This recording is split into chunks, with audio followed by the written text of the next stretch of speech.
selamat pagi untuk semuanya. Nah, kelompok 1 saya absen dulu kembali.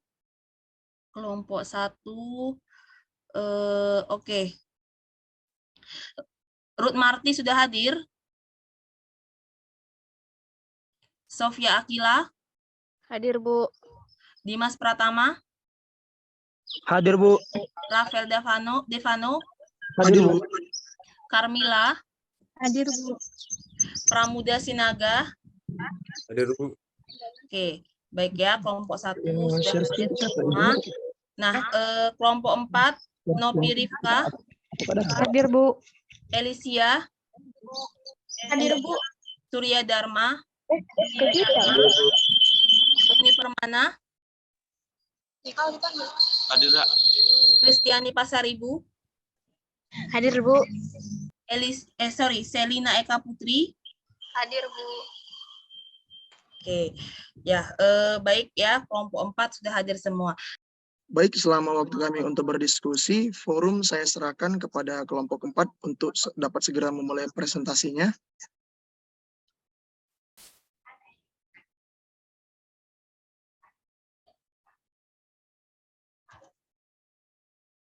Hadir. Udah, Bu, udah. Makasih, Bu.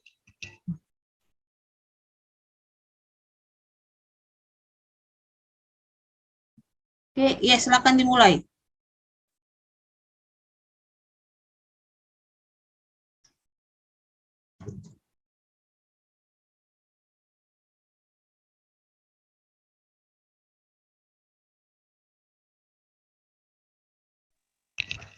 Baik.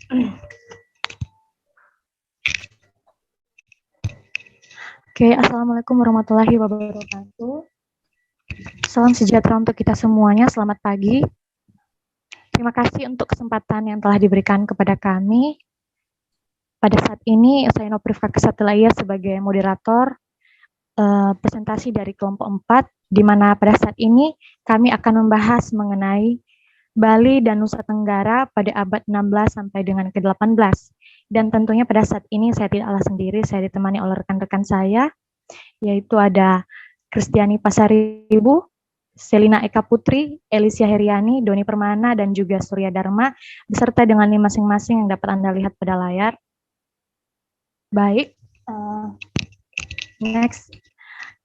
Di sini mind mapping kami yaitu mengenai yang akan kami bahas pada saat ini, yaitu latar belakang, lalu disusul dengan pembahasan mengenai kerajaan di Bali dan proses masuknya agama Islam pada abad ke-16 sampai ke-18, lalu ada kerajaan di Nusa yang berdiri di Nusa Tenggara dan proses masuknya Islam.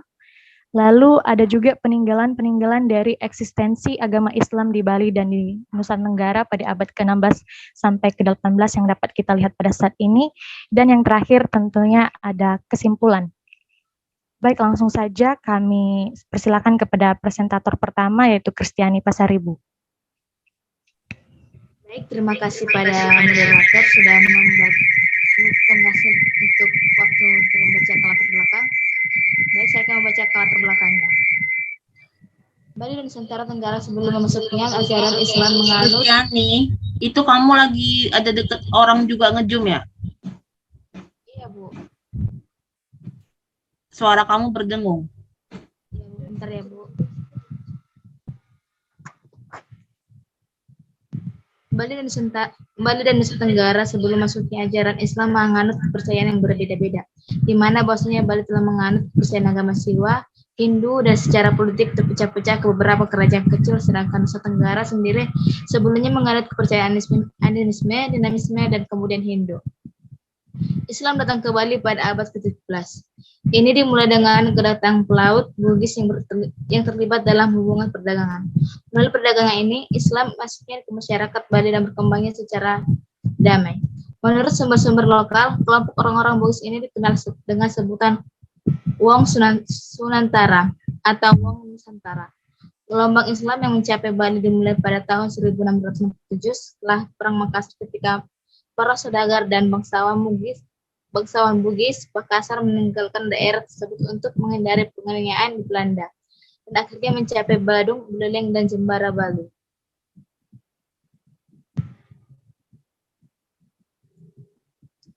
Islam pertama kali masuk di wilayah Nusa Tenggara melalui para wali dari Pulau Jawa, yakni Sunan Prapen pada sekitar abad 17 setelah runtuhnya Kerajaan Majapahit. Para wali tersebut terus serta-merta menghilangkan kebebasan lama masyarakat yang masih menganut kepercayaan lamanya. Bahkan terjadi akulturasi antara Islam dengan budaya masyarakat setempat, karena para penyebar tersebut memanfaatkan adat istiadat setempat untuk mempermudah penyampaian Islam.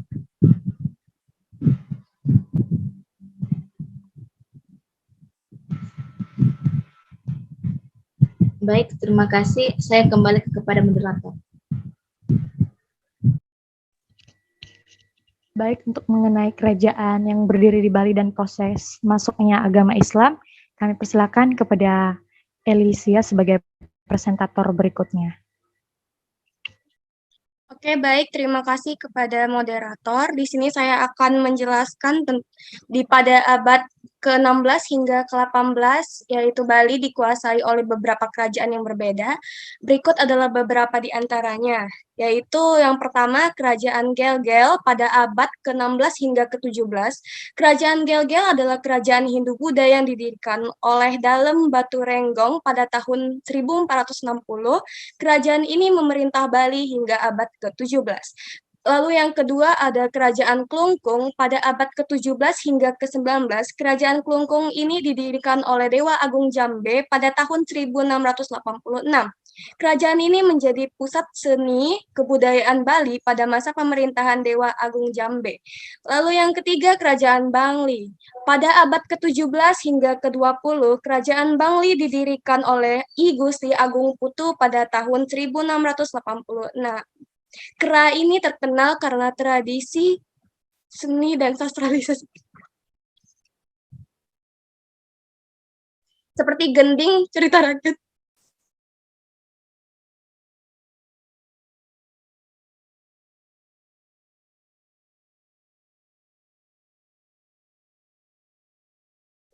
Dan upacara adat.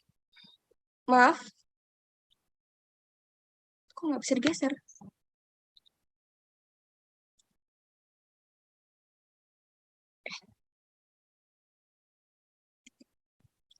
Lalu yang keempat ada Kerajaan Karangasem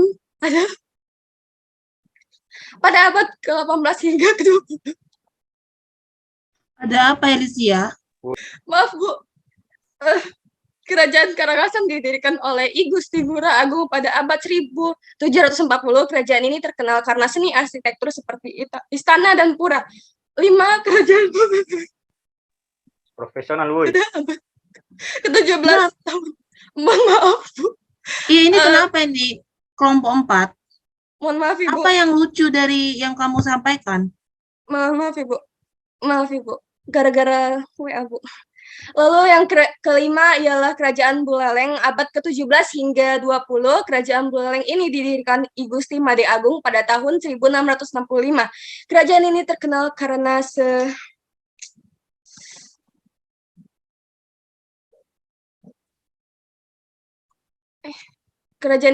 seni pertunjukan seperti gambuh dan topeng. Lalu pada abad ke-16 hingga ke-18, agama Islam mulai masuk dan berkembang di Bali.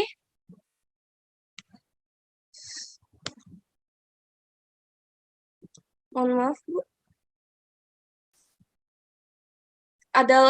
Berikut adalah beberapa sumber yang menjelaskan tentang masuk dan berkembangnya agama Islam pada masa tersebut.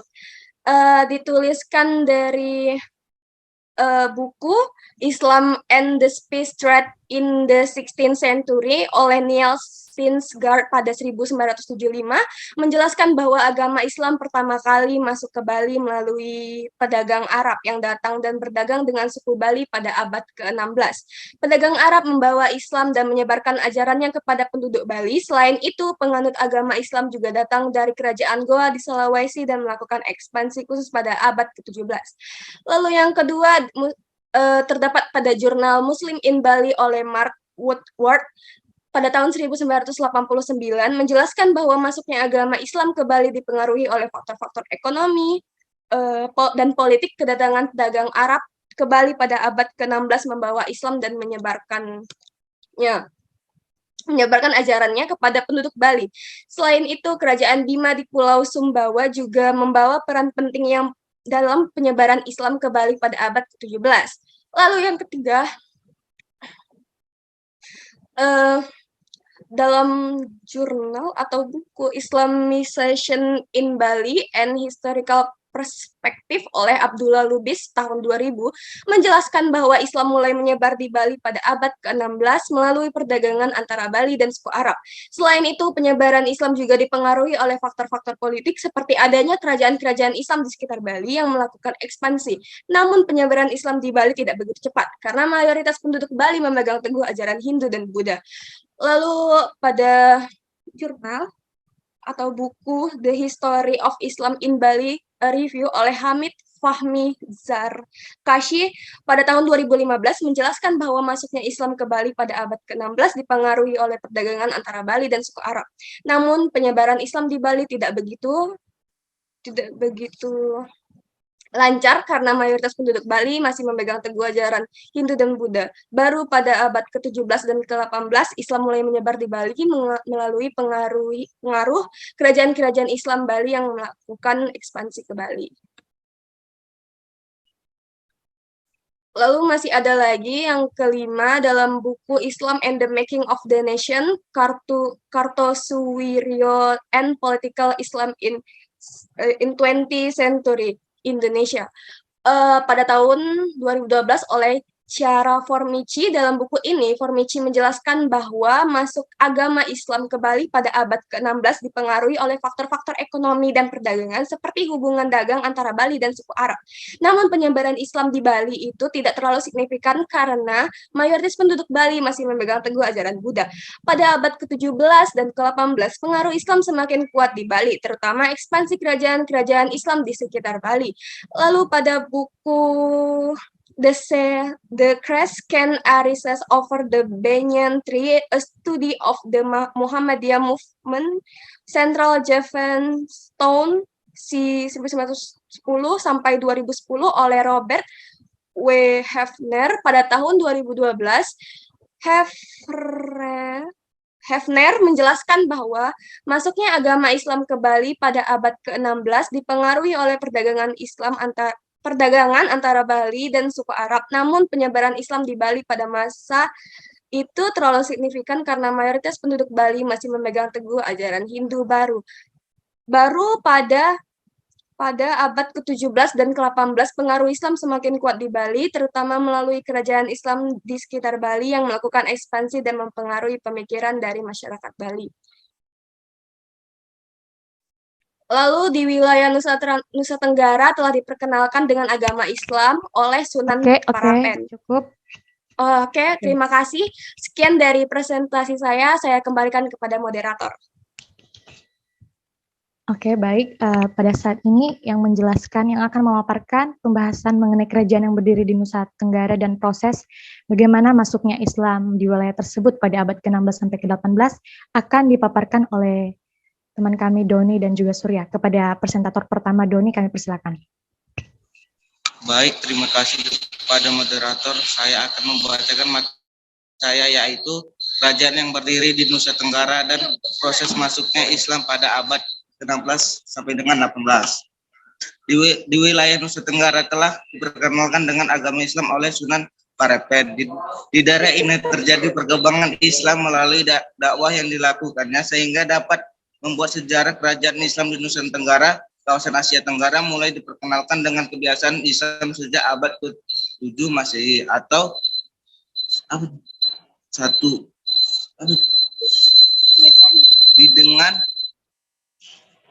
di kala itu di Asia Tenggara terdapat para saudagar Muslim di beberapa tempat yang diperkenalkan dengan agama Islam. Komunitas Islam di Asia Tenggara paling tua dibuktikan dengan adanya 2 makam bertarik di Leran, Gresik, Indonesia, di Pandurangga, Parang, Vietnam, sejak abad ke-11 Masehi atau 5 Hijriah. Pada abad ke-13, Indonesia secara nyata telah adanya kehadiran agama Islam dengan dibuktikan melalui adanya pengangkatan makam Sultan Malik As-Saleh tahun 696 Hijriah atau 1297 Masehi. Pada bulan Ramadan. Hal ini juga menjadi bukti institusi kerajaan Islam. Pada kesempatan kali ini kami akan menjelaskan tentang kerajaan Islam di Nusa Tenggara, baik sejarah kerajaan Selaparang maupun kerajaan Bima. Masa kerajaan Islam di Indonesia berlangsung pada abad 12 sampai 13. Kerajaan tersebut berkembang karena lalu lintas perdagangan semakin marak terjadi. Wilayah Indonesia salah satunya adalah wilayah Nusa Tenggara. Sekian materi yang saya bicara, kemudian akan dilanjutkan oleh rekan saya, yaitu Surya Dharma. Baiklah, saya akan melanjutkan pembahasan Doni. Saya akan menjelaskan kerajaan Selaparang. Sejarah kerajaan Islam di Nusa Tenggara yang pertama kami bahas ialah sejarah kerajaan Selaparang. Kerajaan Selaparang ialah salah satu kerajaan Islam yang telah berkembang di Lombok. Bahkan kerajaan Islam di Lombok tersebut berpusat di Selaparang ini. Kerajaan Selaparang dipimpin oleh Prabu Rangkesari. Kemudian masa kejayaan Selaparang terjadi pada masa pemerintahan Prabu Rangkesari karena hegemoni di seluruh Lombok dan dapat dikuasainya. Penyebaran Islam di Lombok terjadi sekitar Bayan, Pejanggi, Songkong, Parwa, dan sebagainya. Pada tahun 1673 terjadi perpindahan pusat kerajaan Lombok menuju ke Sumbawa karena kondisi tersebut. Dalam sejarah kerajaan Islam di Nusa Tenggara seperti sejarah kerajaan Selaparang dijelaskan bahwa pemindahan pusat kerajaan dilakukan dengan tujuan tertentu. Adapun tujuannya yakni untuk membuat kedaulatan kerajaan Islam di pulau ini tetap bertahan dengan memperoleh pengaruh dukungan dari kekuasaan Goa. Perpindahan kerajaan Lombok menuju Sumbawa memiliki alasan sebenarnya, yaitu jika dibandingkan dengan pusat pemerintahan Selaparang, letak Sumbawa tergolong lebih strategis. Selain itu juga disebabkan oleh serangan dan ancaman terus-menerus dari pihak POC. Oke, segitu. Lanjut ke kerajaan Bima. Sejarah kerajaan Islam di Nusa Tenggara selanjutnya yang akan kami bahas ialah sejarah kerajaan Bima. Kerajaan Bima terletak di kota Bima atau di pantai timur Pulau Sumbawa. Nusa Tenggara Barat. Raja Kerajaan Bima pertama yang pernah memerintah yakni Sultan Bima I dengan gelar Sultan Abdul Qahir yang telah memeluk Islam. Nama kecil Sultan Bima I ialah Rumato Mabata Wada. Kerajaan Bima berhubungan dengan Kerajaan Makassar pada pemerintahan Raja Bima I yang bertujuan untuk membuat wilayahnya bertahan dari ancaman Belanda. Kemudian adik Daing Sikontu atau istri Sultan Makassar yang bernama Putri Karaeng Kasuarang dipersunting oleh Raja Bima I. Setelah itu, tahta kerajaan Bima diberikan kepada putra Sultan Bima I yang bernama Ruma Matau Uma Jati dan Lah Bila. Setelah naik tahta, namanya menjadi Sultan Bima II dengan gelar Sultan Abdul Qahir Sirajuddin. Dalam sejarah kerajaan Islam di Nusa Tenggara, seperti kerajaan Bima, dijelaskan bahwa Belanda memaksa Sultan Abdul Hamid di kala itu untuk meleburkan Bima agar menjadi wilayah protektorat Belanda. Kemudian kerajaan Bima mengalami masa peralihan menuju merdeka pada masa pemerintahan Sultan Muhammad Salahuddin. Sultan Muhammad ketika proklamasi kemerdekaan Indonesia diperjuangkan lebih memilih untuk bergabung dengan NKRI. Untuk itu dalam pengetahuan Islam, namun Sultan Muhammad tersebut dikenal sebagai Raja Bima yang paling tersohor. Ya, terima kasih. Saya balikan kepada moderator. Oke, terima kasih. Pada saat ini pembahasan berikutnya itu mengenai peninggalan dari eksistensi agama Islam di Bali dan juga di Nusa Tenggara pada abad ke-16 sampai ke-18 yang akan dijelaskan oleh Selina Eka Putri. Kepada presentator kami persilakan. Terima kasih kepada moderator. Saya akan membacakan materi bagian saya, yaitu peninggalan eksistensi agama Islam Bali dan Nusa Tenggara pada abad 16 sampai 18. Yang pertama, peninggalan di Bali. Di Buleleng terdapat beberapa peninggalan sejarah Islam yang hingga saat ini masih bisa kita saksikan peninggalan tersebut, yaitu yang pertama ada makam Karangrupet. Makam keramat Karangrupet terletak di Temukus, tepatnya di Jalan Raya Seririt, Singaraja. Sebelum Singaraja dan sesudah Seririt, kurang lebih 15 km. Dari arah Gilimanuk dapat ditempuh dalam waktu kurang lebih setengah jam. Dari arah Gilimanuk belok kiri di pertigaan Taman Nasional Bali Barat menuju arah Singaraja. Lewat Jalan Gilimanuk, Seririt sampai Jalan Seririt, Singaraja. Sebelah kiri jalan dari arah Seririt ke Singaraja. Yang kedua ada Masjid Safinatus Salam.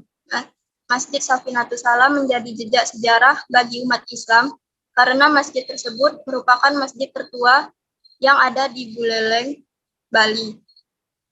Masjid tersebut merupakan suatu bukti bahwa umat Islam telah hadir di Buleleng, Bali sejak masa kerajaan Buleleng yang dipimpin oleh Raja Panji Sakti.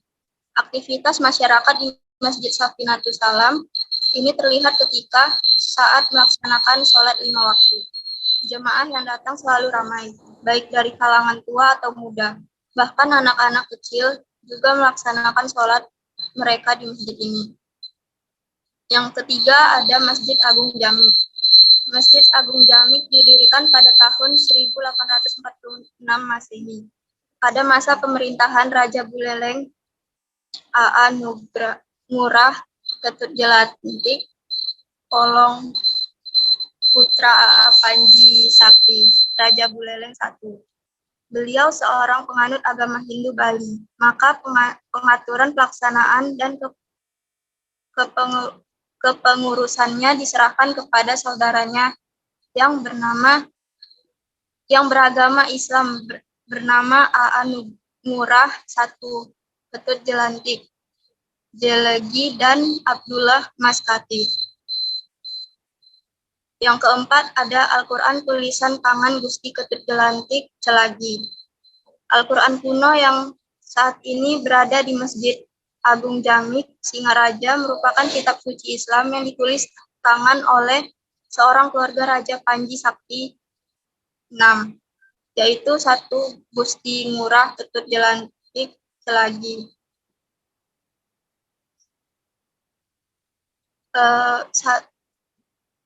Panji 1956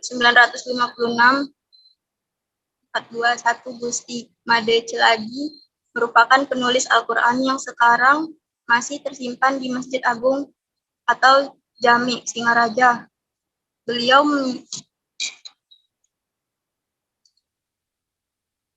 menyepi. Kemudian ada peninggalan eksistensi agama Islam di Nusa Tenggara. Nusa Tenggara sendiri terdapat beberapa peninggalan sejarah Islam yang hingga saat ini masih bisa kita saksikan.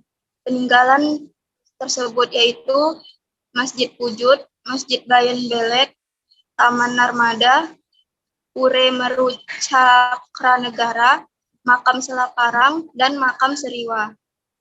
Sekian materi yang saya bacakan, saya kembalikan kepada moderator.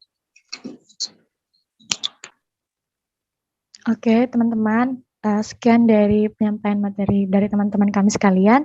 Dan saat ini sebelum kami menyampaikan kesimpulan atau ringkasan dari inti dari keseluruhan presentasi kami pada saat ini, maka kami membuka sesi diskusi pada saat ini, di mana kepada teman-teman yang ingin bertanya kami persilakan.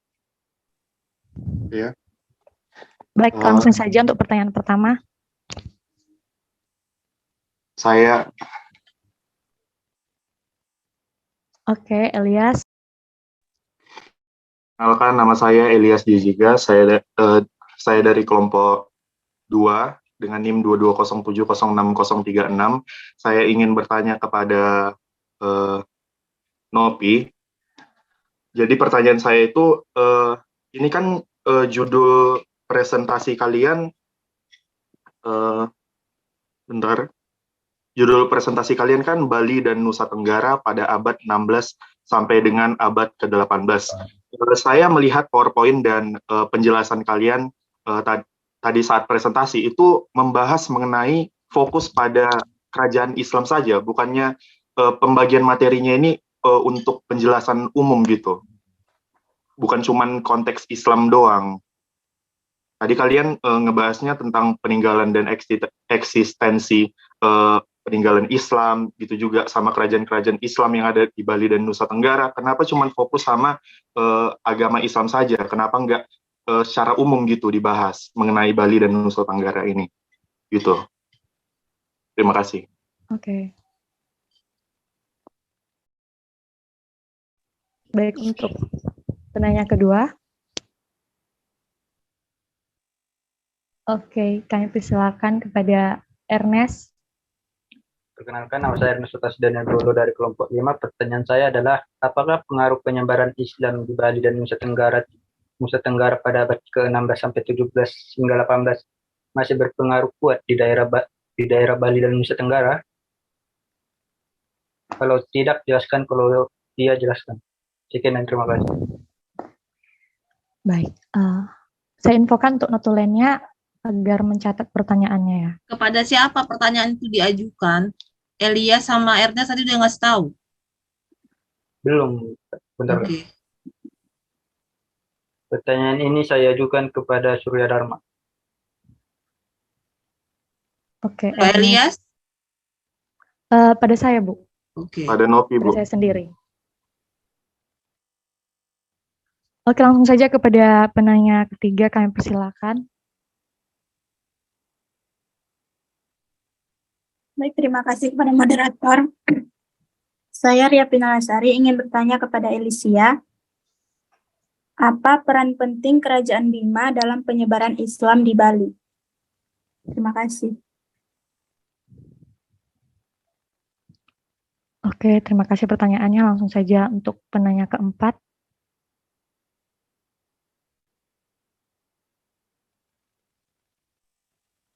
Baik, terima kasih kepada kelompok 4. Jadi saya Ade Surya Akbar dari kelompok 7 ingin bertanya. Jadi kalian kan membahas mengenai kerajaan Islam di Bali dan juga Nusa Tenggara.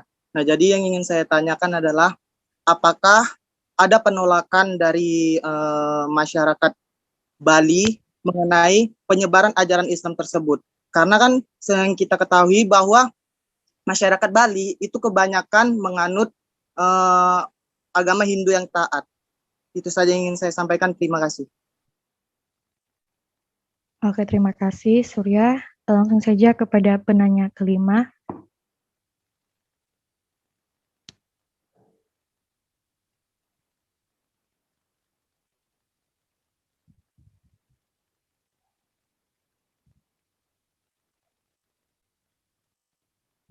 Oke, teman-teman, jika ada yang masih bertanya, kami persilakan.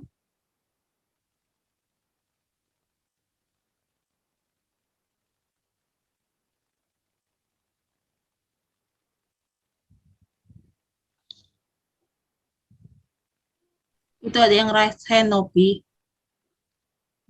Baik, Bu. Sekian. Maka kami akan mendiskusikan jawaban dari teman-teman. Itu ada yang raise hand, Nopi.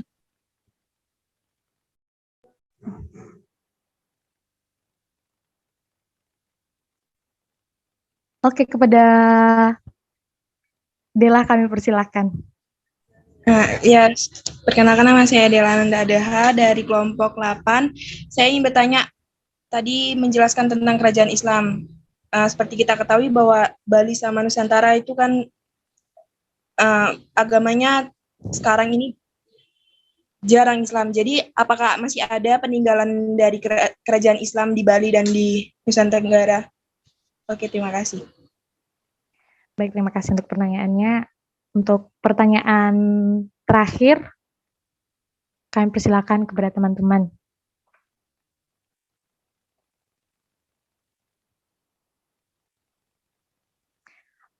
Oke, kepada Muhammad Salihul Amri kami persilahkan. Izin moderator untuk yang belum mendapatkan pertanyaan siapa ya?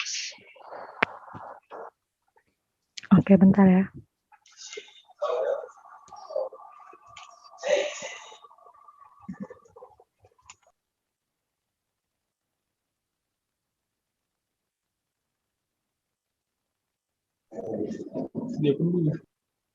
Oh, untuk teman kami Kristiani Pasaribu. Oke, pertanyaannya itu untuk Sally. Nah, jadi pertanyaannya adalah bagaimanakah kerajaan Islam pada yang berada di Bali itu menyebarkan agamanya? Bagaimana mereka menyebarkan agamanya? Apakah melalui jalur perkawinan? Apakah melalui jalur kebudayaan? Nah, kalau misalnya melalui jalur kebudayaan, bisa tidak kalian sebutkan kebudayaannya apa? Sekian, terima kasih. Baik, sekian untuk pertanyaannya. Untuk sesi diskusi, maka kami akan berembuk sejenak untuk menjawab pertanyaan teman-teman sekalian. Kami kembalikan. Serahkan ke kelompok 1, Nopi. Baik, langsung saja kami persilakan untuk kelompok 1. Baik, pada saat ini kami akan menjawab pertanyaan-pertanyaan dari teman-teman sekalian. Yang dimana saat ini saya akan menjawab pertanyaan dari teman kami, Elias Jaya Jaga, di mana pertanyaan teman kami mengapa fokus kami cuma mengenai pembahasan penyebaran agama Islam dan juga kerajaan-kerajaan Islam di wilayah tersebut. Kenapa tidak secara general? Jadi setelah tentunya ini adalah diskusi ya, yang namanya diskusi, maka kami sudah berembuk menentukan di mana fokus kami, di mana inti-inti atau yang akan kami bahas. Karena kalau misalnya general, memang sebelumnya kami sudah mencari tahu apa saja hal-hal yang terjadi ataupun peristiwa-peristiwa dan sebagainya pada abad ke-16 sampai ke-18 di wilayah Bali dan Nusa Tenggara. Memang ada seperti misalnya transportasi pada abad tersebut, tetapi masih minim sekali informasi atau masih cuma setengah-setengah, tidak begitu lengkap penjelasan-penjelasan dari hal-hal yang terjadi pada abad ke-16 sampai ke-18, sehingga kami akhirnya berembuk memutuskan bahwasannya fokus kami untuk kerajaan-kerajaannya sendiri dan juga bagaimana penyebaran agama Islam di wilayah tersebut. Sekian, bagaimana Saudara Elias?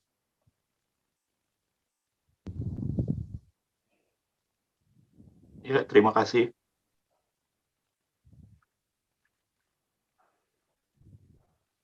Baik, di sini kami persilakan untuk teman kami Doni Permana untuk menjawab pertanyaan dari Ade Suri Akbar. Kami persilakan kepada Doni.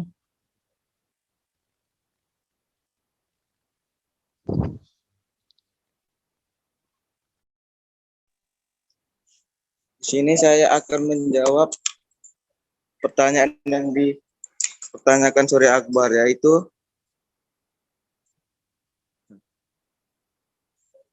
pertanyaannya mana?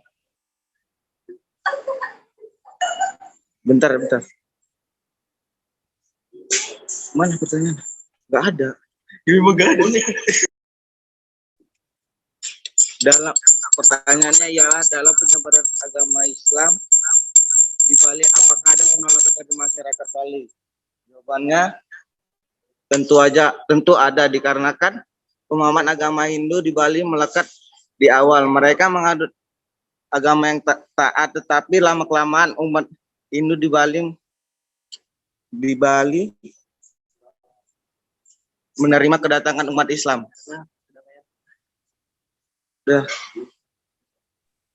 Baik, terima kasih kepada Doni. Oke, pada saat ini kami persilakan kepada teman kami Surya Dharma untuk menjawab pertanyaan dari Ernest Hotasi Daniel Bulala. Kepada Surya Dharma kami persilakan. Baiklah, terima kasih kepada moderator. Saya akan menjawab pertanyaan dari teman saya yaitu Ernest. Apakah penyebaran Islam di Bali dan Nusa Tenggara masih memiliki pengaruh kuat di daerah tersebut?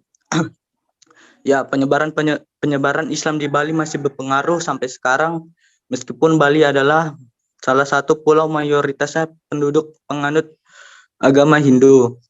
Islam mulai masuk ke Bali pada abad ke-16, tetapi tidak meresap secara signifikan di antara penduduk asli Bali yang telah menganut agama Hindu sejak zaman kuno. Meskipun Islam di Bali masih mempengaruhi beberapa aspek budaya, sosial, dan ekonomi di pulau ini, yaitu seni budaya. Beberapa seni dan budaya Islam seperti tarian dan musik khas Bali memiliki pengaruh dari seni Islam seperti gamelan Jawa, dan tarian Aceh. Kedua yaitu perdagangan. Beberapa pedagang Muslim dari Jawa, Sumatera, dan Sulawesi telah menetap di Bali sejak abad ke-16, membawa kekayaan budaya dan perdagangan yang berbeda. Yang ketiga yaitu agama dan tradisi. Meskipun mayoritas penduduk Bali menganut agama Hindu, sebagian kecil dari mereka telah memeluk agama Islam dan mempraktikkan beberapa tradisi Islam seperti sholat, puasa, dan lainnya. Keempat, perkawinan campuran. Beberapa orang Bali menikahi orang Muslim dari luar Bali yang mempengaruhi budaya perkawinan di pulau ini. Hal ini terlihat dari adopsi beberapa tradisi Islam dalam acara perkawinan Bali. Secara keseluruhan, pengaruh Islam di Bali tidak terlalu besar dibandingkan dengan pengaruh agama Hindu yang telah lama di pulau ini. Sekian, gitu jawaban dari saya. Gimana Ernest? Siap, terima kasih. Oke, saya balikkan kepada moderator. Baik, untuk menjawab pertanyaan dari teman kami, Dela, akan dijawab oleh Kristiani Pasaribu. Kepada Kristian kami persilakan. Baik, saya akan menjawab pertanyaan dari Dela, yaitu pertanyaannya tadi, apakah masih ada bukti untuk peninggalan kerajaan Islam di Bali dan Nusa Tenggara? Itu peninggalan yang ada di kerajaan Islam yang ada di Bali, yaitu makam Karangrupit, Masjid Sakinatul Salam, Masjid Agung Jimik, Al-Quran Tulirah, Tangan Gusti Ketut di Lantik Cirangit. Dan peninggalan kerajaan Islam di Nusa Tenggara yaitu Masjid Pujut, Masjid Bayambelek, Taman Marmada, Puremeru Cakranegara, Makam Selepang, Makam Seriwa atau Asi Bu atau Istana Baru. Terima kasih. Kembali kepada moderator. Bagaimana teman kami Dela, apakah pertanyaan sudah bisa diterima? Cukup, terima kasih. Baik, untuk pertanyaan dari teman kami Ria Pinolasari akan dijawab oleh Elisia. Kepada Elisia kami persilakan. Baik, saya akan menjawab pertanyaan dari Saudara Ria Pinolasari. Pertanyaannya ialah apa peran penting Kerajaan Bima dalam penyebaran Islam di Bali? Menurut diskusi kami, peran penting dari Kerajaan Bima dalam penyebaran Islam di Bali ialah perannya sebagai kerajaan Islam dan banyaknya pedagang sampai pemuka agama Islam yang datang dari Jawa ke Bali untuk menyebarkan agama Islam. Itu peran pentingnya. Sekian, bagaimana Saudara Ria? Baik, terima kasih. Oke, nah baik, untuk pertanyaan terakhir dari teman kami Amri akan dijawab oleh Selina Kaputri. Kepada Selina kami persilakan.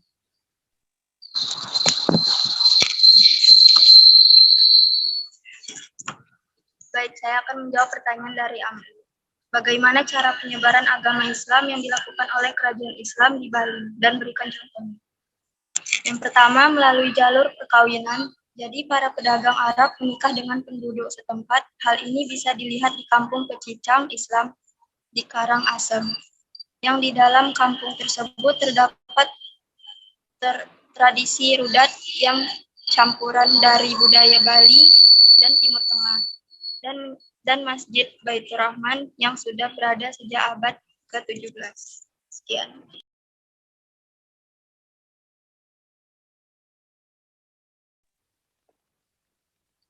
Baik, sebelumnya bagaimana Saudara Amri, apakah sudah diterima jawabannya? Baik.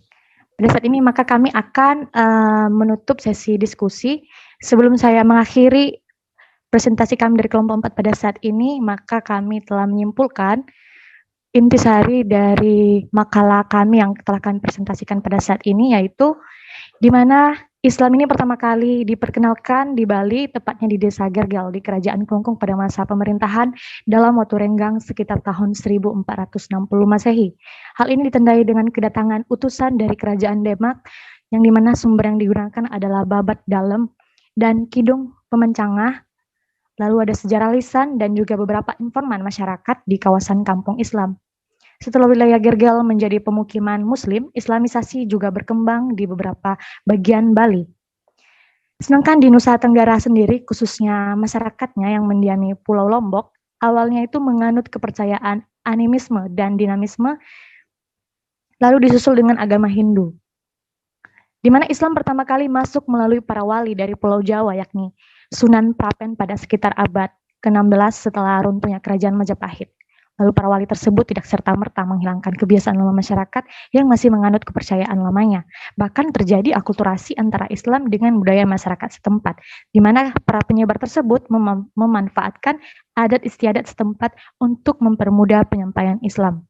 Lalu peninggalan dari eksistensi agama Islam pada abad ke-16 sampai ke-18 di Bali yang masih dapat kita saksikan sampai sekarang ini tentunya tadi telah disampaikan seperti Karang Rupet, Masjid Safinatus Salam, Masjid Agung Jamik, dan Al-Quran tulisan tangan Gusti Ketut Jelantik, selagi dan di Nusa Tenggara sendiri terdapat Masjid Pujut, Masjid Bayan Balek, Taman Armada, Permeru Cakranegara, Makam Saluparang, dan juga Makam Seriwah. Nah baik teman-teman, sekian dari presentasi kami dari kelompok 4 pada saat ini. Sebelumnya kami memohon maaf untuk ketidaknyamanannya atas setiap penyampaian kami yang mungkin masih dalam kurang baik ataupun ada hal lainnya yang memang menyebabkan ketidaknyamanan. Sekian kami ucapkan terima kasih dari kelompok 4. Kami persilakan kepada Ibu dosen. Oke, ya terima kasih. Sebentar ya.